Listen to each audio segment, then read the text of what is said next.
Hello, and a very warm and sunny welcome from East Sussex. I'm really thrilled to be here today. My name is Jo Baldwin Trott. I'm a mentor and publisher, and the dogs are here too. So the dog is just saying hi and moving the camera. This is Archie. My dog's here too. So we're in the garden, and I'm very thrilled to be here today with the guy, one of the most amazing ascension guys I've ever met, and I've met a couple of you, and author Jen McCarty. Hi, Jen. Hi, Jo. Great to have you here. Thank you so much for agreeing to do this. Oh, it's my pleasure. So today we wanted to switch back a bit. Today we wanted to focus on a very big topic that I know has come to the forefront of your messages, and is very much at the core of my work, which is Dharma and what our purpose in life is. It's a big one. It is a big one. Everyone is feeling in different ways the impact of what's happened in the last year or so. Yeah.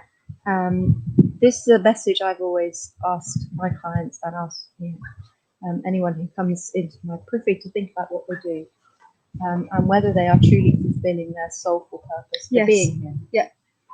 We often, and I definitely have had jobs, I've had careers, and I've done things in my life that felt right for everyone else, ticked the box, earned the money, and actually there was no fulfillment because my soulful purpose, my Dharma for being here was not being fulfilled and tapped into. Yeah.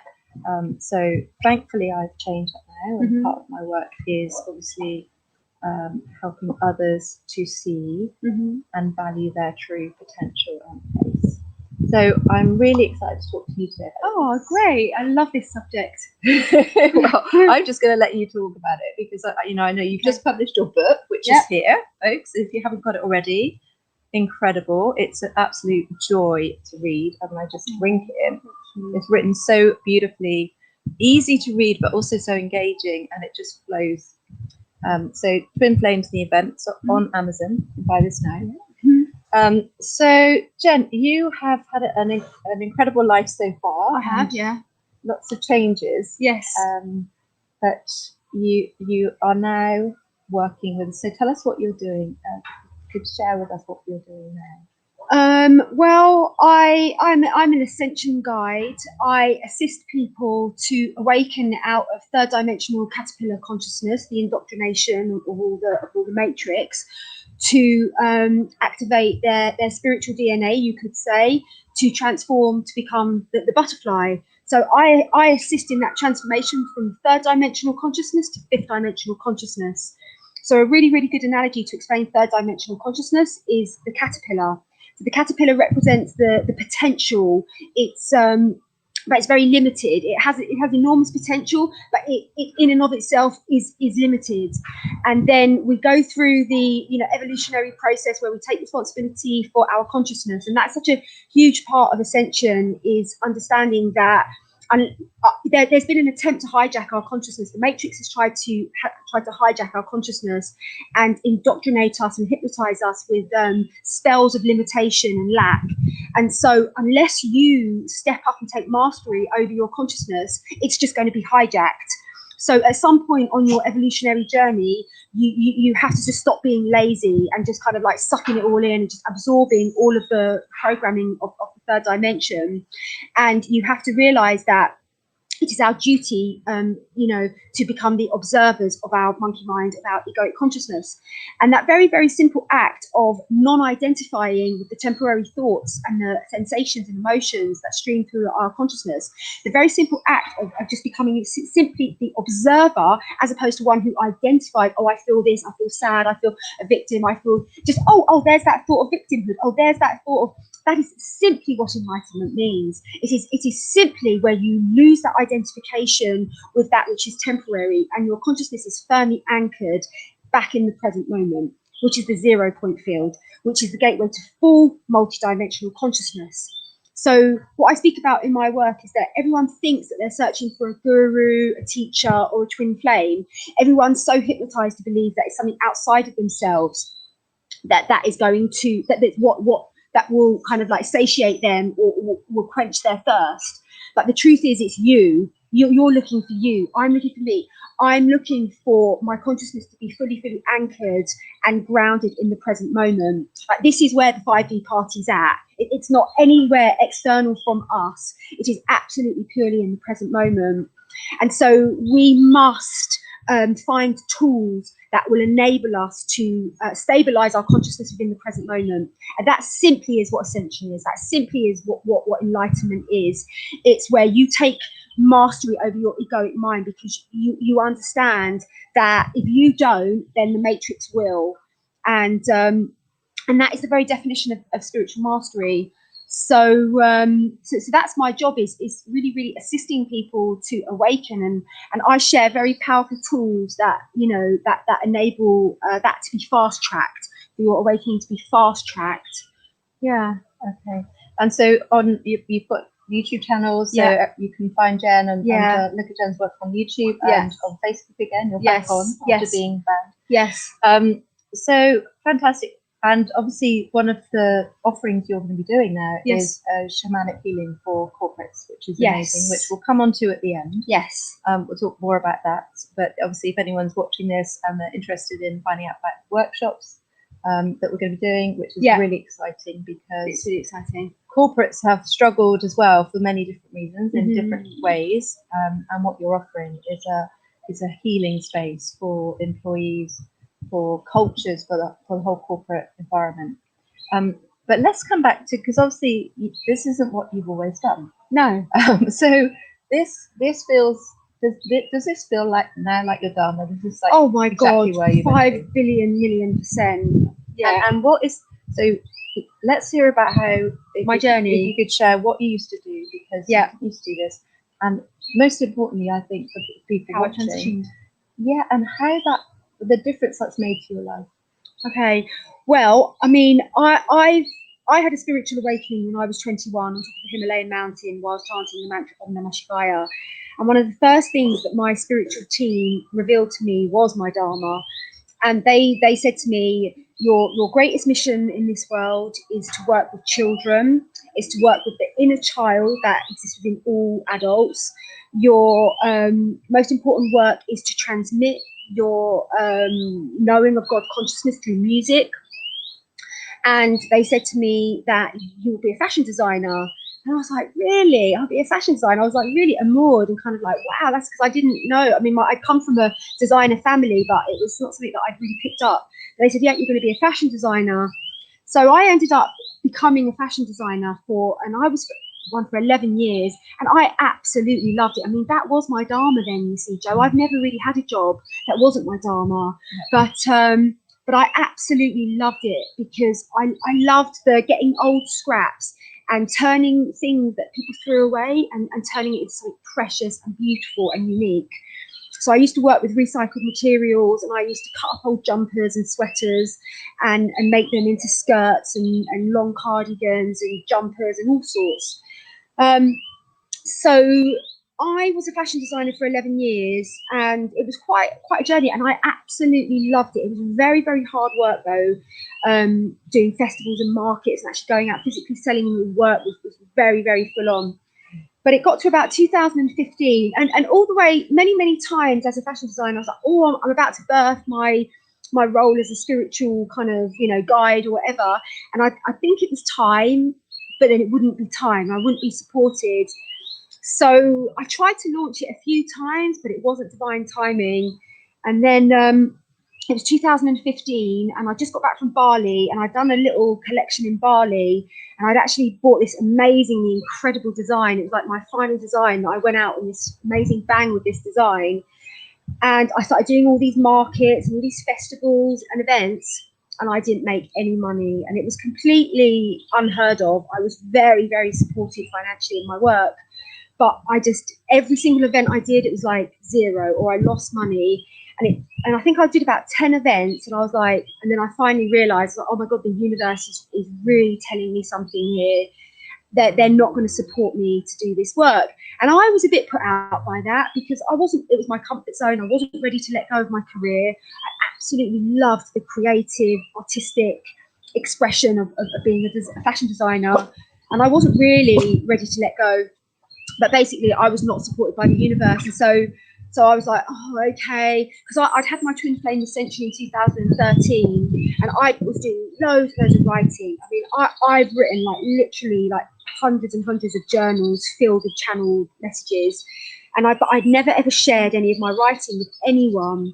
And so it was May 2015, and I was just like, maybe I'll just write a blog. And I just wrote my blog, and it was channeled by, I was connected to the White Wolf guys, Brian and Sheila, and it was a message from them, they're fourth dimensional White Wolves. And so I wrote my message, and my friend Phil came to my house with his girlfriend, and I read him my energy report, and they got like really intense, like electric goosebumps, and they were like, oh my God, Jen, that's going to go viral. And I was really amazed, because I'd never read any of my work before, but that was very encouraging to get that initial response. So I just basically put out there and said, I wrote my blog, and it just went off, because what I decided to do was join lots of twin flame Facebook groups on Facebook. So I was joined like Twin Flames Eternal, Twin Flame this, Twin Flame that. And then when I wrote my blog, I posted it in all these twin flame groups. So I was able to reach an audience wider than I only had a small little kind of platform then.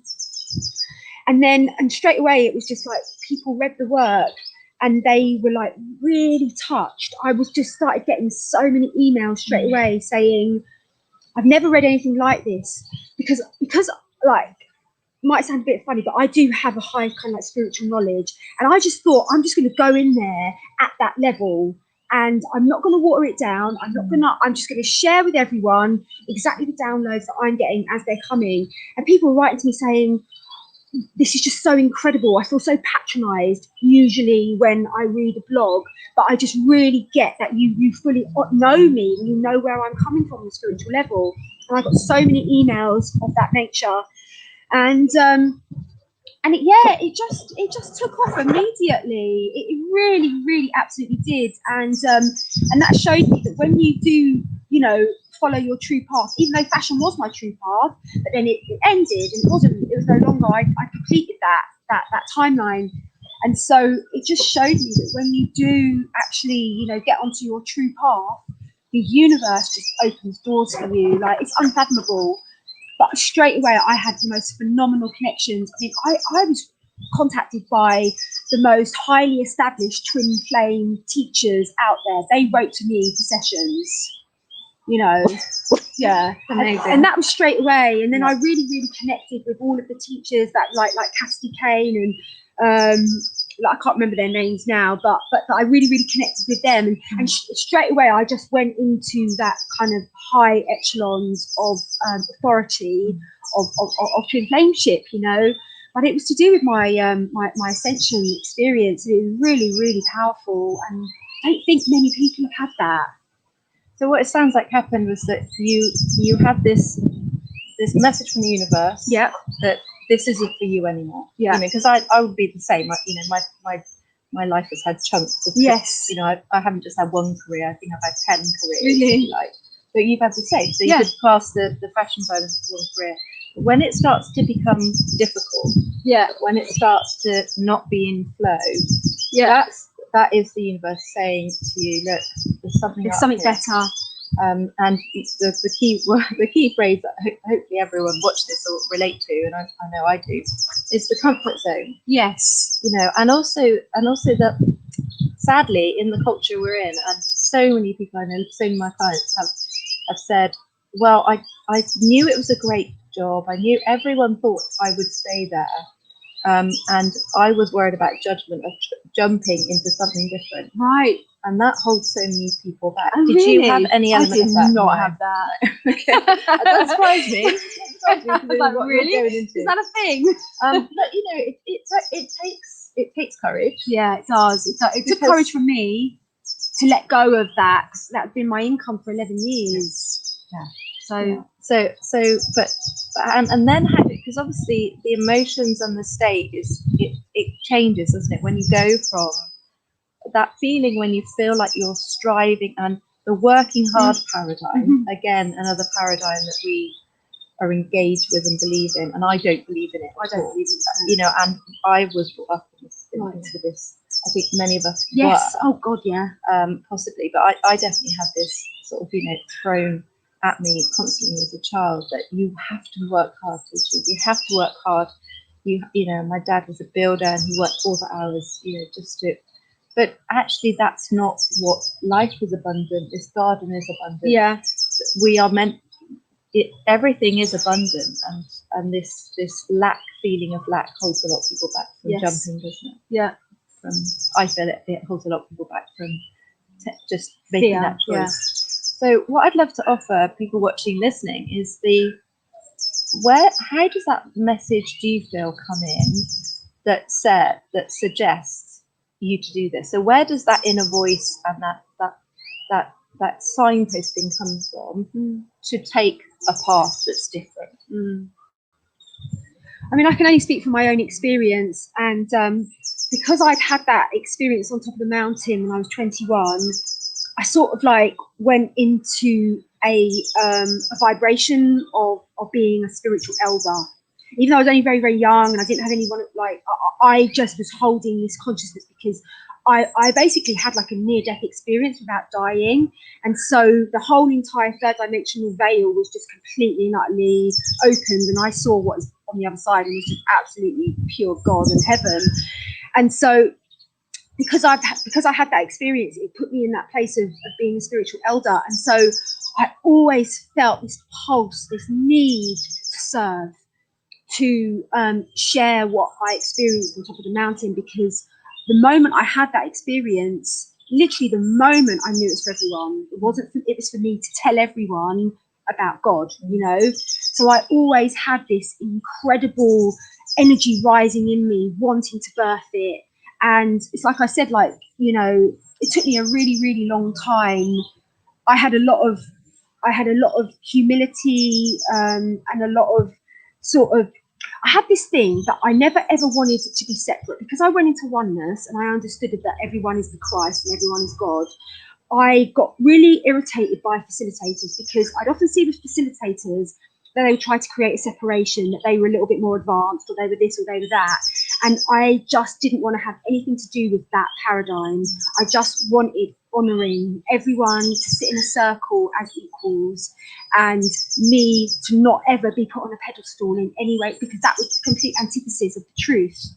And so I think that I had a huge amount of resistance on some level to showing up as a leader. So I think it took me a really, really long time to work through that. And that was to do with clearing my ancestral lineage around martyrdom, around many lifetimes of persecution as a feminine, as a wild feminine. So it wasn't like I just kind of had my spiritual awakening and then could suddenly become who I am. I had to go through quite a lot of initiations to let go of the programming that was keeping me small. And a lot of it was to do with my mother and my feminine line. But there was also this huge resistance around not wanting to separate myself. But then I ended up connecting with my twin flame, and he's a really well-known public figure, and his higher self came in and said, this is not good enough. Like, unless you can match me on in terms of your public profile, we're never going to unite. And unless I can match you where you are at spiritually, we're never going to unite. So to be honest with you, that was my incentive. I think I was comfortable just being quite in the background, doing my sort of Blu-ray work, but somehow it was my connection with him that sort of forced me into the public eye. But it's not something that I really wanted particularly. Well, so I don't think many people do really. No, I don't know. Well, yeah, they. But I think actually I think it's what a lot of people struggle with. It's certainly what a lot of women struggle with, is the idea that to lead is to put yourself on a pedestal, is to put yourself at the top of the tree with all the responsibility. But it's not, is it? I feel it's more a case of being true to yourself, following your path, and then allowing others to watch, observe, and join you if they wish. Yeah, that's definitely that's kind of how I see it. And you covered loads of points there, but there is there is an honouring, isn't there, of this, what reminds me of what a lot of ministers say, that they have the calling to God. And we don't necessarily need to go down this for this video maybe, but the calling for you was holy and it was divine, but actually I'm someone who didn't believe in God for I didn't 35 years of my life. Right, I was 21 years old. I didn't know what God was Right. because of my Church of England background. Yes. So I didn't believe in God or a God. But what Dharma definitely is in my beliefs and the way I see it is that it's your calling, and you don't need to label that as God or holy or divine, but actually it's what stays true for you.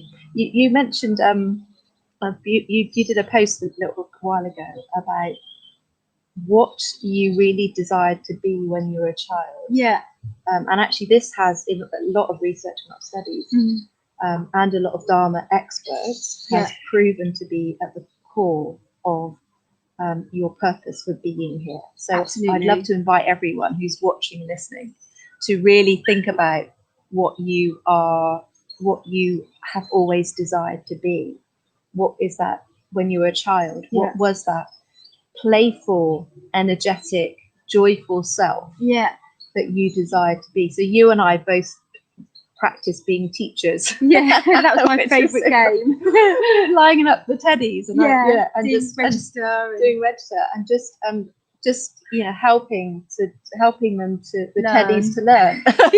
How did that go? Oh, brilliant! I loved it. It was the feedback good? Did they all get A's? Yeah, they all got A stars. But I relate to that, and that's what my initial desire was, and then I flipped it and said I want to be a police officer, but that came much later, actually. Right? And obviously that wasn't. Do you feel that was part of your Dharma? For sure. Yeah, it really was, because I realise now and validate the experience of doing a job that was to fulfil and prove something to someone else, which was to my mother. Oh. So I became a police officer to become important. Oh. Yeah, because I didn't feel important, right, and I didn't feel valid. So by getting a number on my shoulder and becoming a police officer, I then had a level of authority and value, which I didn't feel I had myself without. An identity in a way. Exactly. So everything is Dharma, but actually, and I feel part of my message is to give everyone permission to move on, to jump out of that comfort zone. Don't just step out of it, jump out of it. Yeah. And to keep following your purpose. Yes. Because it does change, it can change. Yes. Or maybe it doesn't, but it can. Yes. And now is the time for coming into your truth. I feel it's a time for coming into your truth and really valuing every moment, every day of why you're here. Mm-hmm. So amazing talking to you, Jen. Mm-hmm. It's been really, really great. And hopefully the sound is working. So we're live on 5 channels without even knowing if the sound's all right. But hopefully the birds are tweeting wherever you're watching, listening. We are offering, obviously, corporate shamanism, healing. Yeah. Tell us about what you see as that, and why you've been called to do that. So what I've been shown is that the Earth is ascending, and so Earth is transitioning from a 3rd dimensional realm or paradigm into a 5th dimensional realm and paradigm. And what is supporting in that birth is photonic light particles. And these photonic light particles, they stream forth from galactic central and they interact with our DNA. And they're a bit like a microwave. So our DNA is quite kind of calcified for the most part. And so these photonic light particles kind of are like microwave those hard kernels of DNA, and they transform them to be popcorn. This is such a wonderful analogy to explain the ascension process. So 3D is like a hard kernel, 5D is like a popcorn. So you can't control this. It's like as a mother is birthing a baby, you can't just stick the baby back in the womb. There's just this is what's happening. We are going through this birth where we are transitioning.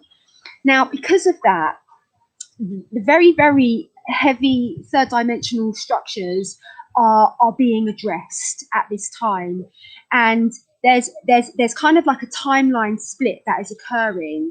And so what I've been guided to do is like introduced to the corporate world trainings and teachings that will enable them to up level to work with these ascension energies, because if they don't, they're just going to collapse, they're just going to die. It's either go this way or you're not going to make it. And so what it is, it's about bringing happiness and healing back into the corporate world. It's about addressing like interpersonal relationships, really recorrecting a lot of the distortions within the corporate world, particularly around how they communicate with each other. There's a lot of blame language, there's a lot of victim language. This is really unacceptable at this stage in our planet's evolution.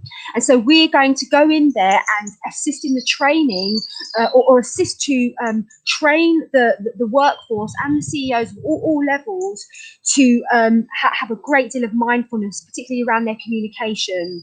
And so my intention to do that is through accessing the working with the inner child and contacting your own inner child and connecting with the inner child in your work colleagues. Because if you're connecting with the inner child in your work colleagues, you can't be abusive to them. You just can't. So it's really about bringing that awakening conversation, that awakening energy into the corporate world. And my intention is to really assist in bringing enlightenment to the people, all the participants. That is always my intention with everything I do. I'm a kind of like a one-hit wonder. I'm like, I just want you to have one session with me. Like, I'm not one of those people that give you like a year lot. Like, I want to get the job done. That is always my intention. So the intention is for everyone involved to have an awakening, and a lot of that is about identifying what your story is. We've all got a story. We've all been abused. We've all been abandoned. We've all been betrayed. Everyone has. I have. But it took me a very long time, even after my spiritual awakening, to realize that I was completely addicted to perpetuating my story. I was addicted to talking about my story. I was addicted to colluding with my brothers and sisters to say, oh, I am a victim. See, look, God's so shit. I am a victim. I was addicted to that. And then I realized that everything I speak, I'm casting a spell. So if I'm just perpetuating that victim story, I'm just creating more and more of that energy. So on I've had 3 major sort of like awakening initiations in my life. The second one was an understanding about language and about my relationship with my story. And I realized that I was waiting for some external figure, be that Archangel Michael, be that someone else. I did a video. Sorry, that's Finn. I was waiting for someone to give me permission to let go of my story. And I just had this revelation one day. I was like, it's never going to happen. It's never going to happen. Like, that is the greatest illusion of the third dimension, is the fact that we externalize the spiritual authority outside of ourselves. And I realized that I have to take responsibility to drop my story. And then I was like, oh, if you think about it, all instruments are empty. Like, the guitar's empty, it's hollow, a drum is hollow, a flute is hollow. That means that it was like I just had this complete revelation that was my responsibility, to drop down my story, to drop my story, so that I could just show up in each moment empty, without this narrative, without this victim identification, without this addiction to wanting to collude with my brothers and sisters about how shit life is. I just dropped it.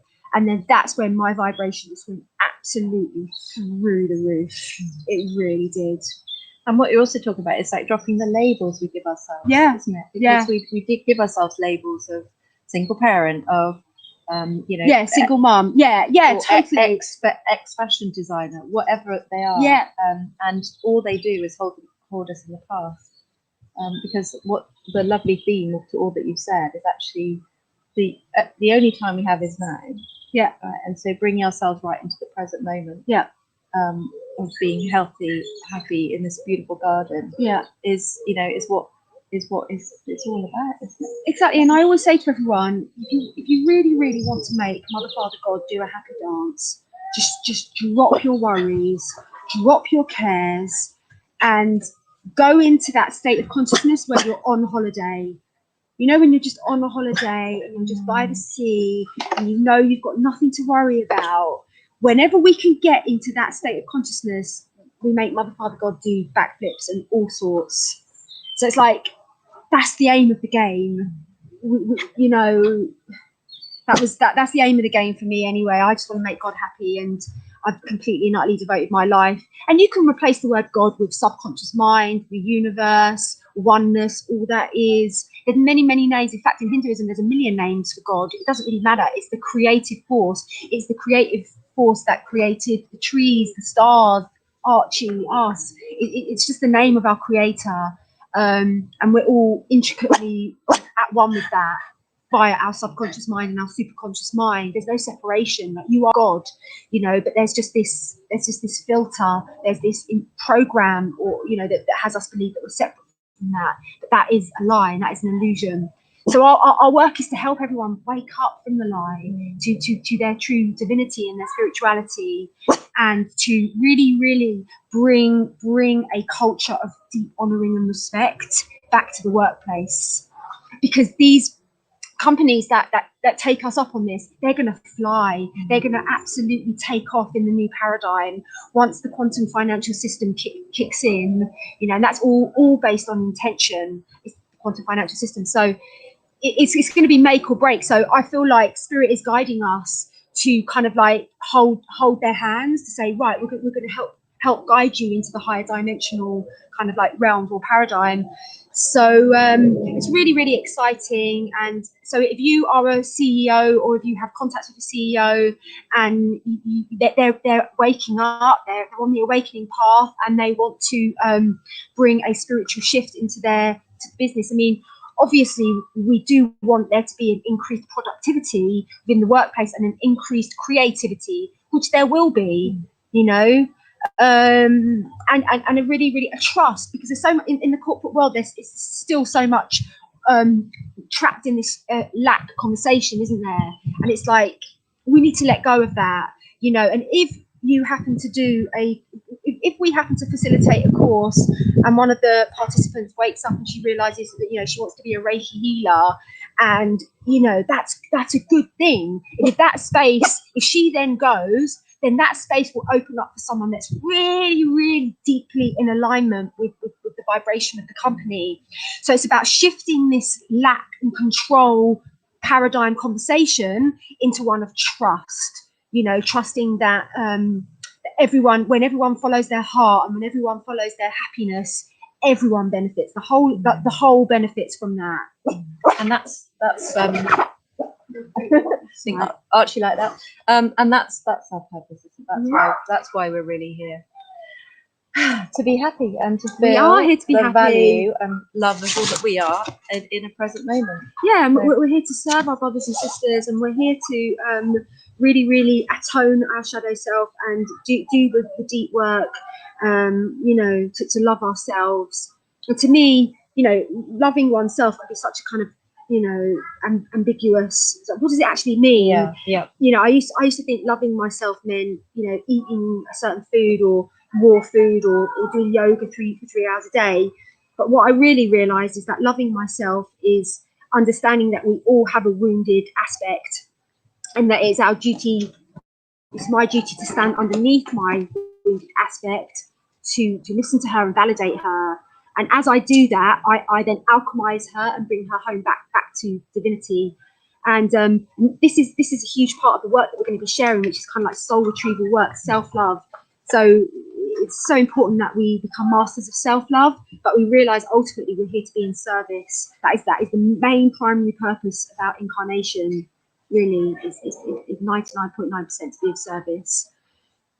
Brilliant. Yeah. Thank you, Jen. Absolutely, yeah. And I look forward to doing these workshops with you. Oh, that's great. Yeah. And so thank you for watching and listening. Well, we hopefully you've heard us out here in the garden. It's such a beautiful day. We just couldn't go inside, really. It's too nice. And if you'd like to know more, contact me via my website, jobaldwintrott.com. And obviously, if you want to inquire about the workshops, they are ready to go. So we're ready to offer those whenever they're needed, and obviously online at the moment. Yeah. And obviously Jen's book is available on Amazon, yeah, as is mine, I suppose. I'm going to mention that one too. Yeah, definitely. But yeah, I hope you've enjoyed this. Please add in comments and share the video if you've been inspired. and I will look forward to Just make seeing one you announcement. again. Oh, last announcement from Jen. So just to let everyone know that I will be hosting a 4/4 global transmission on the 4th of April, and I've been really strongly guided to work with the Arcturian healing chambers and the Arcturian healing baths. A lot of us are really going through a lot in these times, and it's very appropriate for us to access and activate this higher dimensional support. So it's going to be a real rejuvenation and boost for everyone that takes part. And also, I've been running my transmissions on YouTube for the last 6 months, but I've been really strongly guided to come off YouTube and to do it, make it a more intimate and more exclusive event.